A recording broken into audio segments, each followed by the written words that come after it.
एक बार देवलोक में ब्रह्मा ने धर्म के निरूपण के लिए एक सभा का आयोजन किया था। सभी बड़े बड़े देवता सभा में एकत्र हुए। भगवान शिव भी इस सभा में बैठे थे। सभा मंडप में दक्ष का आगमन हुआ। दक्ष के आगमन पर सभी देवता उठ खड़े हो गए, पर भगवान शिव खड़े नहीं हुए। उन्होंने दक्ष को प्रणाम नहीं किया। फलतः दक्ष ने अपमान का अनुभव किया। केवल यही नहीं, उनके हृदय में भगवान शिव के प्रति ईर्ष्या भी जल उठी थी। वह उनसे बदला लेने के लिए समय और अवसर की प्रतीक्षा करने लगे। एक बार सती और शिव कैलाश पर्वत पर बैठे हुए थे, परस्पर वार्तालाप कर रहे थे। उसी समय आकाश मार्ग से कई विमान कनखलन की ओर जाते हुए दिखाई पड़े। सती ने उन विमानों को देखकर भगवान शिव से पूछा, प्रभु, ये विमान किसके हैं और कहाँ जा रहे हैं? भगवान शिव ने उत्तर दिया, आपके पिता ने बड़े यज्ञ का आयोजन किया है। समस्त देवता और देवगणाएं इन विमानों में बैठकर उसी यज्ञ में सम्मिलित होने जा रहे हैं। इस पर सती ने दूसरा प्रश्न किया, क्या मेरे पिता ने आपको यज्ञ में सम्मिलित होने के लिए नहीं बुलाया है? भगवान शंकर ने उत्तर दिया, आपके पिता मुझसे बैर रखते हैं, फिर मुझे क्यों बुलाने लगे? सती मन ही मन सोचने लगी, फिर बोली, यज्ञ के इस अवसर पर अवश्य मेरी सभी बहनें आएंगी। उनसे मिलने हुए बहुत दिन हो गए हैं। यदि आप अनुमति दें तो मैं भी अपने पिता के घर जाना चाहती हूँ। यज्ञ में सम्मिलित हो लूंगी और बहनों से भी मिलने का सुअवसर मिलेगा। भगवान शिव ने उत्तर दिया, इस समय वहां जाना उचित नहीं होगा। आपके पिता मुझसे बैर रखते हैं। हो सकता है वह आपका भी अपमान करें। बिना बुलाए किसी के घर जाना उचित नहीं होता है। इस पर सती ने प्रश्न किया, ऐसा क्यों? भगवान शिव ने उत्तर दिया, विवाहिता लड़की को बिना बुलाए पिता के घर नहीं जाना चाहिए, क्योंकि विवाह हो जाने पर लड़की अपने पिता की हो जा विवाह हो जाने पर लड़की अपने पति की हो जाती है। पिता के घर से उसका संबंध टूट जाता है। लेकिन सती पीहर जाने के लिए हठ करती रही, अपनी बात बार बार दोहराती रही। उनकी इच्छा को देखकर भगवान शिव ने पीहर जाने की अनुमति दे दी। उनके साथ अपना एक गण भी साथ में भेज दिया। उस गण का नाम वीरभद्र था। सती वीरभद्र के साथ अपने पिता के घर गई। घर में सती से किसी ने प्रेम पूर्वक वार्तालाप नहीं किया। दक्ष ने उन्हें देखकर कहा, तुम क्या यहाँ मेरा अपमान कराने आई हो? अपनी बहनों को तो देखो, वह किस प्रकार भांति भांति के अलंकारों और सुंदर वस्त्रों से सुसज्जित हैं। तुम्हारे शरीर पर मात्र बाघांबर है।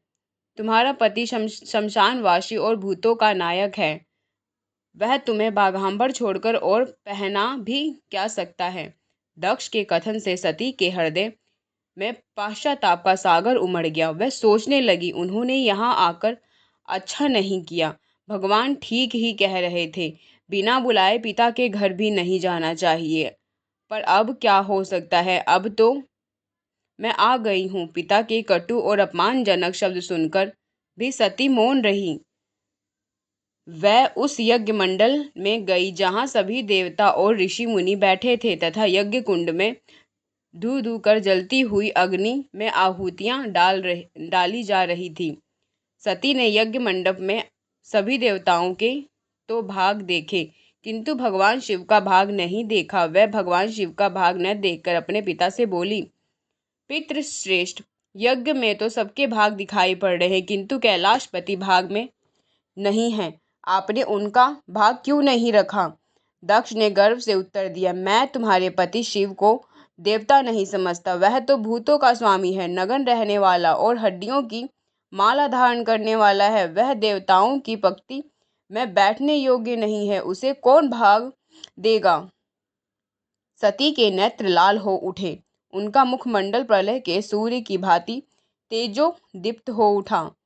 उन्होंने पीड़ा से तिलमिलाते हुए कहा, ओह, मैं इन शब्दों को कैसे सुन रही हूँ? मुझे धिक्कार है। देवताओं, तुम्हें भी धिक्कार है। तुम भी उन कैलाशपति के लिए इन शब्दों को कैसे सुन रहे हो, जो जंगल के प्रतीक हैं और जो क्षण मात्र में संपूर्ण सृष्टि का नष्ट करने की शक्ति रखते हैं। वह मेरे स्वामी है। नारी के लिए उसका पति ही स्वर्ग होता है। जो नारी अपने पति के लिए अपमानजनक शब्दों को सुनती है, उसे नरक में जाना पड़ता है। पृथ्वी सुनो, आकाश सुनो, देवताओं सुनो, तुम भी सुनो। मेरे पिता ने मेरे स्वामी का अपमान किया है। मैं अब एक क्षण भी जीवित नहीं रहना चाहती। सती अपने कथन को समाप्त करती हुई यज्ञ के कुंड में कूद पड़ी। जलती हुई आहुतियों के साथ उनका शरीर भी जलने लगा। यज्ञ मंडप में खलबली पैदा हो गई। हाहाकार मच गया। देवता उठकर खड़े हो गए। वीरभद्र क्रोध में कांप उठे। वह उछलकर यज्ञ का विध्वंस करने लगे। यज्ञ मंडप में भगदड़ मच गई। देवता और ऋषि मुनि भाग खड़े हुए। वीरभद्र ने देखते ही देखते दक्ष का मस्तक काटकर फेंक दिया। समाचार भगवान शिव के कानों में भी पड़ा। वे प्रचंड आंधी की भांति कनखल जा पहुंचे और सती के जले हुए शरीर को देखकर भगवान शिव ने अपने आप को भूल गए। सती के प्रेम और उनकी भक्ति ने शंकर के मन में व्याकुलता पैदा कर दी। उन शंकर के मन को व्याकुल कर दिया जिन्होंने काम पर भी विजय प्राप्त की थी और जो सारी सृष्टि को नष्ट करने की क्षमता रखते थे। वह सती के प्रेम में खो गए। वे शुद्ध हो गए। भगवान शिव ने उन्मत्त की भांति सती के जले हुए शरीर को कंधे पर रख लिया। वे सभी दिशाओं में भ्रमण करने लगे। शिव और सती के इस अलौकिक प्रेम को देखकर पृथ्वी रुक गई, हवा रुक गई, जल का प्रवाह ठहर गया और रुक गए देवताओं की सांसें।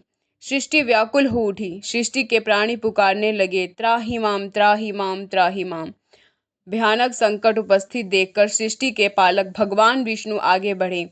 वह भगवान शिव की बेसुधी में अपने चक्री से सती के एक एक अंग को काट कर गिराने लगे। धरती पर 51 स्थानों में सती के अंग कट कर गिरे।